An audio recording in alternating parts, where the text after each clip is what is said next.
everybody, Ellie here with Artisan Hemp. Want to do a video and talk about the different types of hemp papers that are on the market. And I have a bunch here next to me. I apologize, I don't have the best setup at the moment. I hope to have a studio space again soon. But I wanted to just share with you a few that I have, including my handmade papers, but I also bought some of this. It's actually photography paper that is made from hemp. So I was really excited to see this because that is the reason I actually started making hemp paper.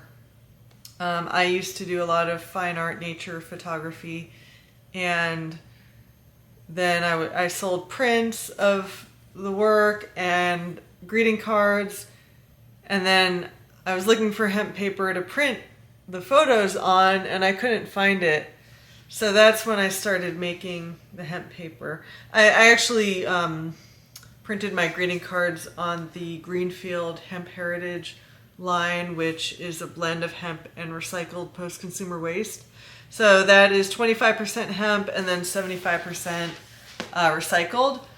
And it's beautiful paper. I actually have some here.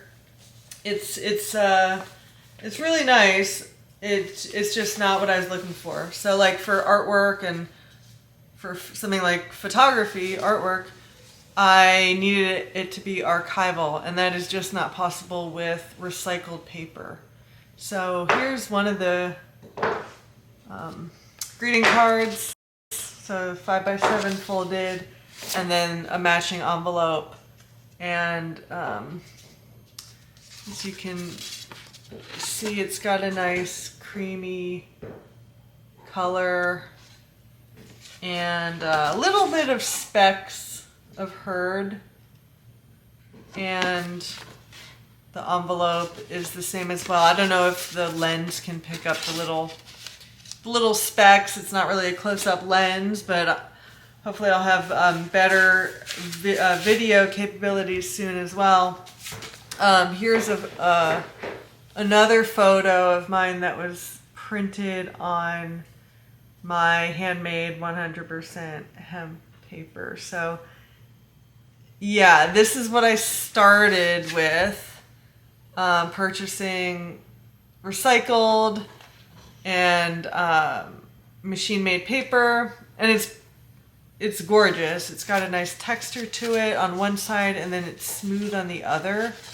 So I have the smooth side inside the card for to make it easier for writing and stuff.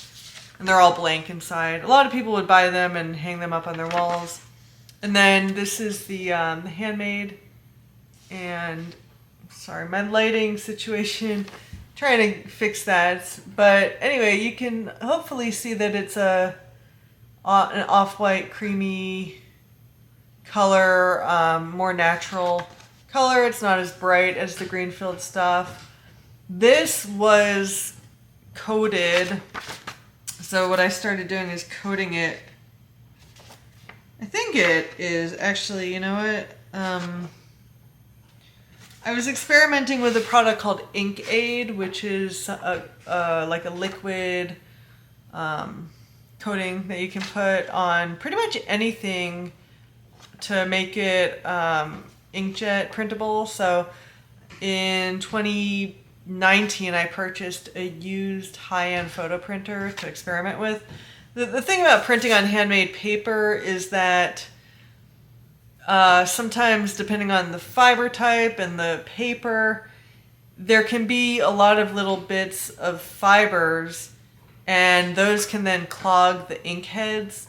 So I had bought that printer just to experiment with printing on. Thankfully, I got a pretty good deal. It was one of those, it was a Canon 9000 maybe. It had 8 different ink cartridges. So really high quality printing. It lasted me a good while. And then, so I printed that with this. I believe this does have the coating on it. Usually I will mark the back so that I'll know. So if I've put the coating on, then I'll know which side is coated or not. This doesn't have a marking on the back, so it's possible that it's not coated. Some of the paper printed fine without it. But yeah, the quality, I was really happy with the quality. This is another inkjet print of a piece of artwork that I commissioned from a friend who's a painter. So she was actually living in Northern California at that time on a cannabis farm. So she would like sit with the plants there and paint them and commune with the plants. These are all like just a bunch of older sheets. Some of them are more wrinkled.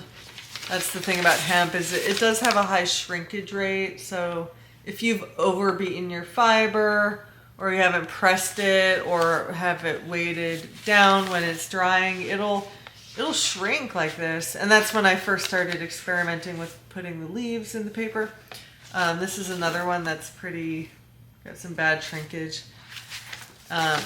This is beautiful paper. I still remember exactly what it was. It's almost got the feel of like parchment or something. This is from this West Virginia green stalks. They were, it was a seed crop that was hung upside down to dry, and then they were still green. They weren't retted.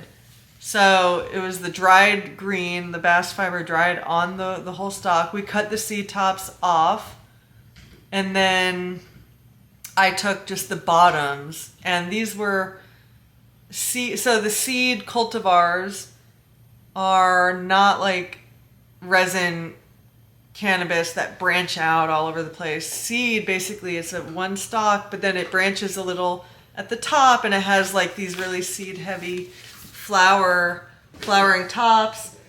So that was a nice thing about it. You know, the seed cultivars can be used for paper. Just cut the tops off, and there's big harvesters that'll do that. These are just some fun old marbled sheets that I had around. And then this is one that I love. It was a test print for a poster for the Hemp Hills Music Festival. And this is a little higher in hurd. So it's a bit more delicate. It's not as strong as if it was just bast paper. Like, this is really strong. This is bast fiber paper. The formation is not very even. You can see there's like water marks from like dripping, but it is strong. You could even, it's pretty thin too. You could roll it up and smoke it if you want. That was another thing that I did back in the beginning, is I made an organic sugar glue and made like really thin papers, and experimented with making smoking papers, and they were good. These are some smaller sheets. I have some variety packs available. I'm actually getting rid of my studio. So whatever I have right now is all that's available. So if you're interested in getting some paper, let me know. I will keep doing videos, and I'm probably going to do a new series at an actual, like, another studio space that I can rent. So anyway, look out for that. And I want to show you some of the newer leaf papers that I did. Taking it out so hopefully you can see when it's held and against the light, you can see it better. But basically it's two very thin sheets, and as I'm making them, you know, I put one sheet down and then put a fresh cannabis leaf on top of the first sheet, and then another thin sheet right over. And it works really well like that. And then usually before putting the second sheet on, I'll take tweezers or like as I'm laying the leaf down, I'll make sure that the little leaflets are not overlapping and make sure there's a little bit of space in between them. So I really like doing that little step. I think it really helps just make it look better. I have a sheet, just a pack here of just like a whole variety of different hemp papers. You can see there's a lot of different tones and textures. I've experimented with many different varieties of fiber, ranging from getting whole stalks directly from farmers to very clean and processed fibers. So it's been a good journey in learning how to work with all the variations of hemp, and these are all 100% hemp. Here's some more. These are really nice. This one here, beautiful, although the wrinkling sucks. So I'm going to be doing a video on my pilot paper failure, which I think I'm still recovering from that. So basically I took like a corporate job at the end of 2017. I mean, it was a good job. I was working in the cannabis industry, but it was like for an evil MSO. And I was living like a monk, basically saving like a bunch of money. And so with the goal of putting it into a hemp paper business to move away from the handmade to machine production, because really, you know, that's how we're going to make an impact, is we got to scale it up. And I had found a fiber processor that it seemed like they were able to supply the amounts of fiber that would be needed in order to scale up the production like that, you know, because I wasn't going to bring a product to market and then not be able to produce it again because of lack of fiber. And that was a big issue with the hemp industry back then. There wasn't enough fiber processors. Thankfully, there are more that have popped up around the country, although that one in particular went bankrupt. That was Sunstrand, and that's part of the reason why I came to Kentucky. Anyway, these are some old actually screen print of Buddha. I have a few of these, maybe just 2 left, but if anyone wants, let me know. Otherwise, I might just like put them in the fire. I don't know. No, I'm gonna keep some stuff, but I am like clearing away and making space for new things. And let's see. Okay, this is a variety pack that I got from some friends in India. That was the other thing I was looking into, is partnering with some folks out there, but I really want it to be domestic, you know, as like small of a carbon footprint as possible. I think my dog is getting jealous right now. She's like, wants me to pet her. Let me see if I can. Okay, she went under the table.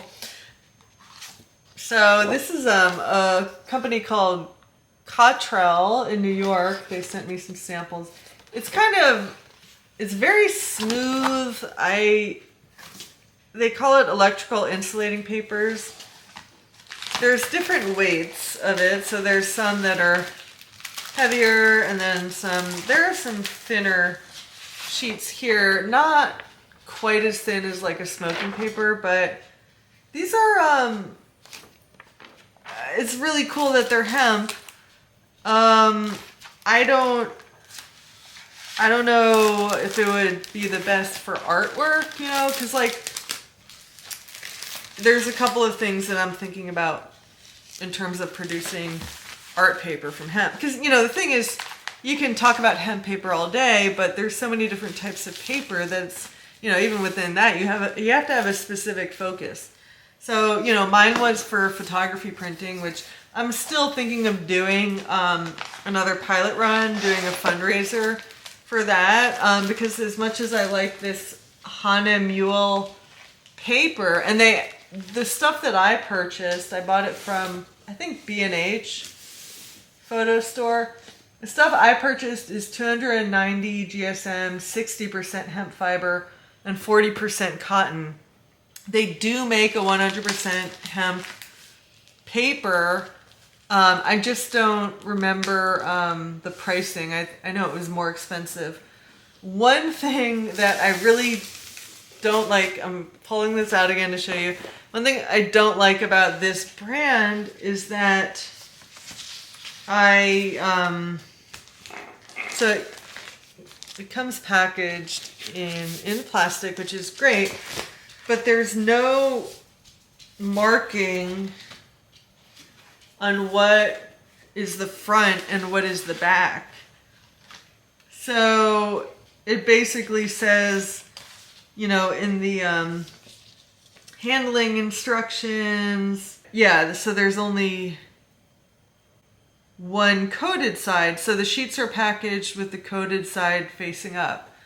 My problem is that my memory sucks. I'm a little spacey. I probably have ADHD and a whole bunch of other issues that are untreated.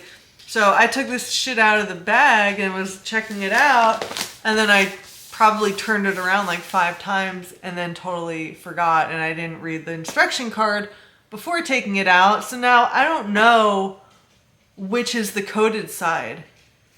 So, you know, when I coat my paper, like I said earlier, I take a pencil and I just put a dash or like an X on the back. That way I know for sure. Because if you have a matte coating, you can't even tell. Like if it's shiny or there's a white one too, you can tell which side is coated, but if not, you won't know. So anyway, I hope this was of value to you. Please like and subscribe. And I will be making more videos soon and upgrade the video and all that. Thanks for watching. Bye.